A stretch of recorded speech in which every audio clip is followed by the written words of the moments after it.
Boa noite, amigos, irmãos que acompanham os programas do Grupo Aulas da Vida do Centro Espírita Amor e Caridade. Mais uma vez estamos aqui para refletirmos sobre um tema e trazermos um pouco de, talvez, informação acerca deste tema, que é a versatilidade da mulher. O tema do mês do Grupo Aulas da Vida neste mês de março, em que as mulheres são homenageadas. Nosso tema específico desta noite é a evolução da mulher na sociedade. Muito nós já conquistamos, o progresso já vem acontecendo, mas muito ainda há de acontecer.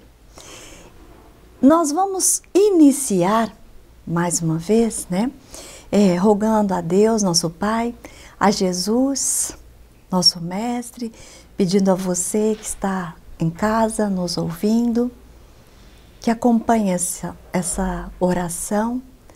Vamos rogar a Deus que abençoe nossas vidas, que abençoe nossos lares, nossas famílias, todos os nossos irmãos e a humanidade, e que o tema trazido nesta noite nos traga um pouco mais de luz, de força, de ânimo para as intercorrências, as intempéries das nossas vidas e todos os acontecimentos.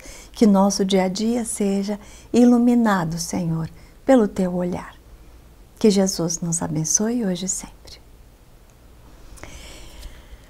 Mês da Mulher. Dia 8 de março nós comemoramos o Dia Internacional da Mulher. Para iniciar nossa reflexão, nós trazemos aqui uma passagem da primeira carta de Pedro, onde ele diz o seguinte, no capítulo 3, versículo 3 e 4. Ele diz o seguinte: o enfeite da mulher não seja só o exterior, mas um espírito manso e quieto, que é precioso diante de Deus. Trazemos essa passagem bíblica para a nossa primeira reflexão. Vamos trazer o Evangelho de Jesus aqui, à luz da doutrina espírita, sobre esse tema, mulher e sua evolução na sociedade. Vamos pensar, quando Pedro disse isso na sua carta, ele disse que a mulher não seja só enfeitada exteriormente, mas que ela tenha o espírito manso e quieto perante a Deus. O que acontece é que ele falou perante a Deus, manso e quieto. Ele não disse perante aos homens, perante a sociedade, ou perante a sua vontade evoluir e crescer. Esse sentimento que todos nós temos no nosso íntimo, de que devemos evoluir, devemos aprender, conhecer, melhorar, contribuir para a sociedade, para o ambiente, para o meio em que vivemos, com a nossa presença, com os nossos, de alguma forma, com os nossos dons, nossos talentos, de que todos nós, filhos de Deus Pai, somos presenteados por Deus. Então, ele não quis dizer manso e quieto e dentro de casa, porque nós vamos ver que com a evolução, e demorou muito depois desta época, a mulher vem se mostrando, se destacando e mostrando a que veio. Mas nem sempre as mulheres tiveram essa oportunidade. Há uma música, não é, que é conhecida por todos, pelo menos a maioria, que diz assim: dizem que a mulher é um sexo frágil, mas que mentira absurda. Eu, que faço parte da rotina de uma delas, sei que a força está com ela. As mulheres, foi discutido durante muito tempo, inclusive se elas tinham alma, se elas tinham algum direito de sair de casa, de dar alguma opinião. À época do Cristo, ainda na casa de Pedro, a esposa de Pedro serviu uma refeição ao Jesus e aos discípulos que sentavam à mesa com Pedro e Jesus. E e a esposa de Pedro e outras, senhoras que ali estavam, ficavam fora da mesa, paradas, aguardando, se havia alguma necessidade para continuar a servi-los. Essa era uma prática da época.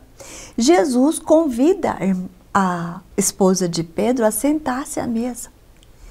E os discípulos dizem: mestre, as mulheres não podem se sentar conosco. Isso é contra a lei. E Jesus diz: e por quê? E hoje nós pensamos também que ele poderia, às vezes, ter dito: e por quê? Não foi ela que fez essa refeição?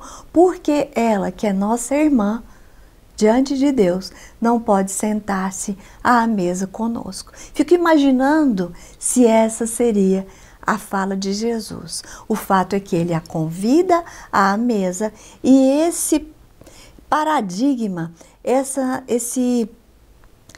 o que era considerado contra a lei deixa de ser e vai se tornando cada vez mais natural ali entre eles. Há uma revista espírita escrita pelo nosso organizador da doutrina, codificador, como queiram, Allan Kardec, Hippolyte Denisard Rivail, nosso professor Rivail. São 12 volumes as revistas espíritas, e na de janeiro de 1866 há um artigo que se chama Mulheres não têm alma? Porque em determinados países, em determinados lugares, isto ainda era discutido em meados de 1855, mais ou menos, 57. Não vamos saber agora ao certo quando é que esse artigo foi escrito.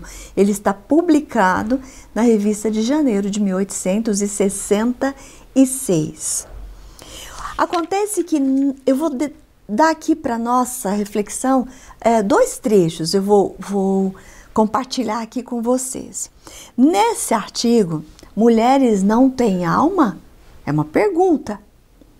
Allan Kardec diz o seguinte, quando ele fala isso: o progresso das luzes elevou o conceito da mulher. A doutrina materialista coloca a mulher numa inferioridade material, da qual só é elevada pela boa vontade do homem. Com a doutrina espírita, a igualdade da mulher não é mais uma simples teoria especulativa, não é mais uma concessão da força à fraqueza, mas é um direito alicerçado nas próprias leis da natureza. Dando a conhecer essas leis, o Espiritismo abre a era da emancipação legal da mulher, assim como abre a da igualdade e da fraternidade. Vejam, o Espiritismo abre a era da emancipação legal da mulher, assim como abre a da igualdade e da fraternidade. E aí vocês podem me dizer hoje, no ano de 2025, quando estamos gravando esse programa, até hoje, 2025, as mulheres ainda são vistas dessa maneira? Como é aí na sua localidade, no meio em que você vive? Os salários ainda são diferentes para o homem e para a mulher? São coisas que devemos pensar e repensar. O fato é que nós temos falado muito sobre de onde vem a força da mulher. Mesmo no começo, né, nos primórdios dos tempos, ela tendo sido considerada inferior ao homem. Em O Livro dos Espíritos, também, a primeira obra, né, de Allan Kardec, publicada em 1857, há uma pergunta que está nas leis morais, lei de igualdade. A pergunta é a 822. Tenho aqui o Livro dos Espíritos. Quando, na lei de igualdade, Kardec estuda sobre a igualdade de direitos do homem e da mulher, ele faz a seguinte pergunta à espiritualidade, 822. Os homens, sendo iguais diante da lei de Deus, devem sê-lo igualmente diante da lei dos homens? É um princípio, é o primeiro princípio da justiça. Não façais aos outros o que não quereríeis que se vos fizessem. Na pergunta 820, é perguntado o seguinte: a fraqueza física da mulher não a coloca naturalmente sob a dependência do homem? Deus deu a uns a força para proteger o fraco e não para se servir dele. Ele deu a força aos homens para proteger a mulher. E por vezes, não é, meus amigos, nós vemos que isso não acontece ainda. Em 2006, foi publicada uma lei que leva o nome Lei Maria da Penha. Nós vamos lembrar que essa lei, ela nasceu num programa contra a violência contra a mulher. A Lei Maria da Penha, ela traz e explica as várias formas de violência que uma mulher ainda é submetida. A violência patrimonial, a violência sexual, a violência física, moral, psicológica, mental. Essa lei, ela é uma lei que combate a violência e que protege as mulheres. Se a visão dos homens já fosse a de que há força, que os homens são fortes para protegê-las, essa lei, ela não faria sentido.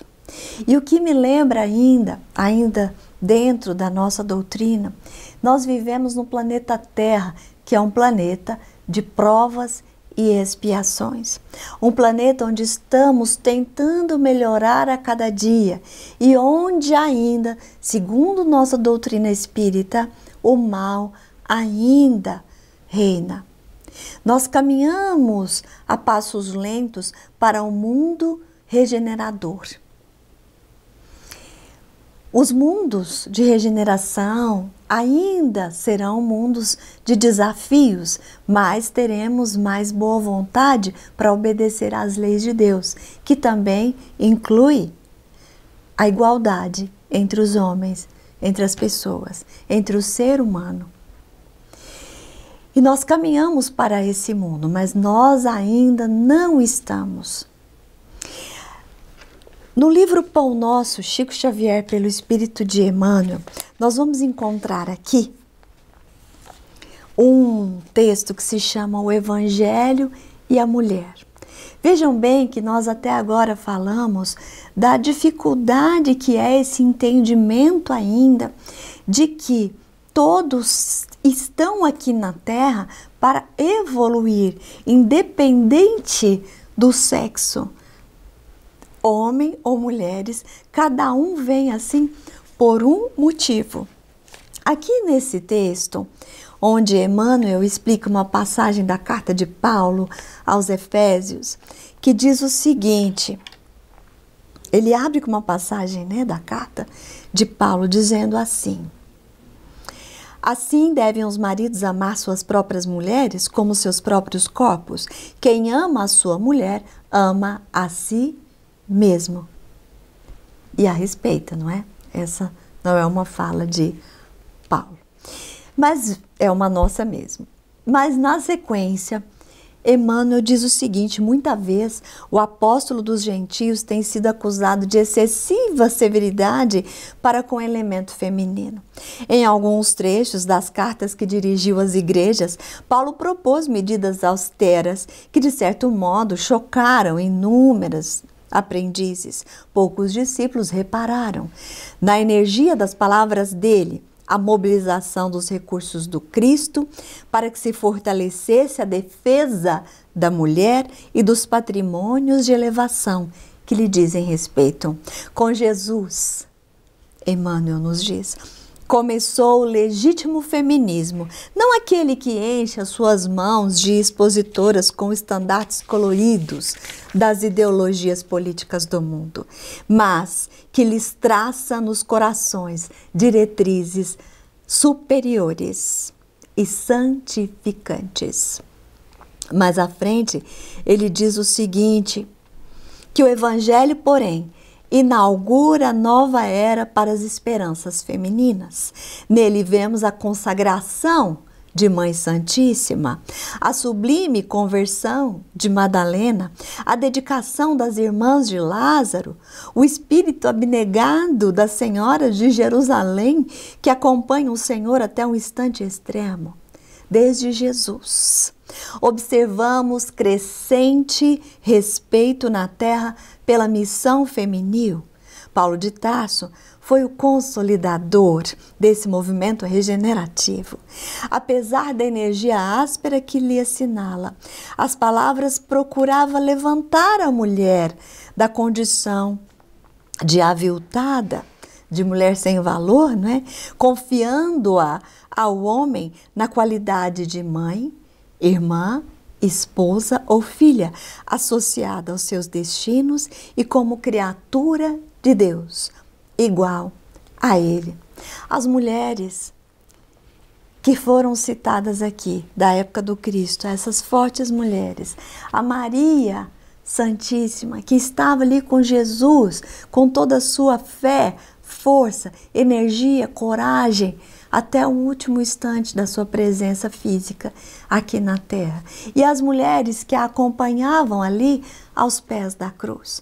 Mulheres fortes e corajosas, exemplo de força, fé e coragem, e que mostram, né, esse respeito que Jesus trouxe para nós até os dias de hoje. E que ainda, muitas vezes, é negligenciado esse respeito. O que acontece, meus amigos e meus irmãos, que a maior autoridade até diante de Jesus aqui na terra, aquela que disse para ele, filho, agora está na hora de você realizar, digamos, o seu primeiro feito, seu primeiro milagre aqui na terra. E ele diz a ela, mas será que é agora? Será que eu consigo? A gente pode imaginar esse diálogo. E vem essa mulher, essa mãe, com autoridade, diz, filho, é agora.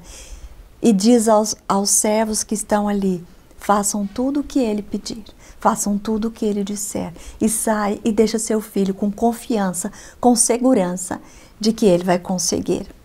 Meus amigos e meus irmãos, quando nós falamos em evolução da mulher na sociedade, nós falamos dessa força que é resgatada dessas mulheres que estão registradas nos livros sagrados. Principalmente, quero dizer, Mãe Santíssima, Mãe Maria de Nazaré, a mãe de Jesus, a mulher que é exemplo e que é força a todas as demais. E não estou aqui agora falando só às mães, mas como terminou aqui o texto, Emmanuel, a mãe, a amiga, a filha, todas têm essa fortaleza, todas são co-criadoras junto a Deus, nosso Pai. Todas essas mulheres são mães, filhas, irmãs, amigas de filhos de Deus. Deus confia os seus filhos a todas as mulheres. E aqui não há desmerecimento ao homem, de maneira nenhuma. É que nós estamos aqui hoje lembrando quão difícil foi e ainda é essa evolução. Vamos lembrar que no ano eu trouxe aqui alguns dados, no ano de 1808, a mulher começou ali, vamos dizer, a história da educação, né? Ela começou a ser, 1808, 1813, havia uma escola somente para filhas de boas famílias, mas que elas iam aprender a se comportar fora de casa e também elas iam ser educadas para cuidar do lar. 1808, 1813. Em 1827, no dia 15 de outubro, foi sancionada uma lei por Dom Pedro I, a primeira legislação, né, para a escola de primeiras letras, onde as meninas poderiam frequentar a escola, mas separadas dos meninos. Por isso o dia do professor é dia 15 de outubro, por causa dessa primeira lei que é voltada à educação. Em 1867, no Brasil, as mulheres começaram a ter o direito de estudar em escolas particulares. Lá em meados de 1879, 1880, foi permitido o ingresso em escolas e faculdades públicas às mulheres. Em 1932, as mulheres tiveram a primeira, digamos assim, primeiro direito ao voto, desde que casada e o seu marido autorizasse. Somente em 1946, o voto passa a ser obrigatório a todas as mulheres, independentemente de concessões de seus maridos. E o que dizer das mulheres hoje? As mulheres CEOs, presidentes de grande empresa, líderes políticas de muitos países. O que dizer sobre isso, além da nossa alegria e do nosso orgulho de saber que isso já é possível e que as mulheres mostraram que são inteligentes, além de serem pacíficas e de serem essas pessoas que demonstram a sua fé. Chico Xavier dizia que sobre as mães, né, que a prece de uma mãe arrebenta as portas do céu. Então as mulheres sempre foram santificadas e sempre foram olhadas do ponto de vista da sua sensibilidade, da sua fragilidade, eu quero dizer. Sim, todas as mulheres são sensíveis, são frágeis muitas vezes, podem ser, né, e têm o direito de ser, mas são fortes, são inteligentes e têm o mesmo direito. Deus criou a todos nós para que nós evoluíssemos juntos e que nos ajudássemos. O que dizer das mulheres, né, as grandes inventoras, grandes pessoas, né, Marie Curie, que criou o polônio e o rádio, né, responsável pelas radioterapias dos anos seguintes. Mulheres que ganharam o Prêmio Nobel da Paz. Marie Curie ganhou 2 prêmios. Nós vamos lembrar também Malala. Vamos lembrar Malala, que ganhou também um prêmio Nobel, defendeu o direito aos estudos. Ela que aos 15 anos levou um tiro na cabeça. Vamos lembrar de Amélia, nossa primeira mulher que sobrevoou todo a piloto mulher que sobrevoou o Oceano Atlântico sozinha. E vamos lembrar também da primeira neurocientista do mundo, que foi Sofia. E outras mais. Nós trouxemos aqui vários nomes de mulheres fortíssimas. Vamos lembrar da nossa querida Amélie Gabrielle Baudet, a companheira de Allan Kardec, sua esposa, Irmã Dulce, Madre Teresa, artistas, Tarsila do Amaral, muitas mulheres que desbravaram e foram além do seu tempo. E tantas hoje, da atualidade, que agora também queremos homenagear nesse mês de março, de 2025. As mulheres evoluem a cada dia. Talvez no passado essa evolução ocorreu a passos mais lentos, porque tiveram que ser mais corajosas. E hoje ainda são muitas as condições das mulheres no mundo. O fato é que devemos lembrar que todos nascemos para evoluir. Somos iguais diante do Pai, nosso Deus. E a nossa força, a nossa fé, a nossa coragem é que vão nos levar passo a passo, passos firmes. Porém, pode ser que seja lento, mas firmes, com muita fé. E chegaremos aonde devemos e queremos chegar, com muita fé, respeito e dignidade. Que Jesus abençoe todas vocês, todos que nos acompanham e também a todas as pessoas em seus lares. Muito obrigada.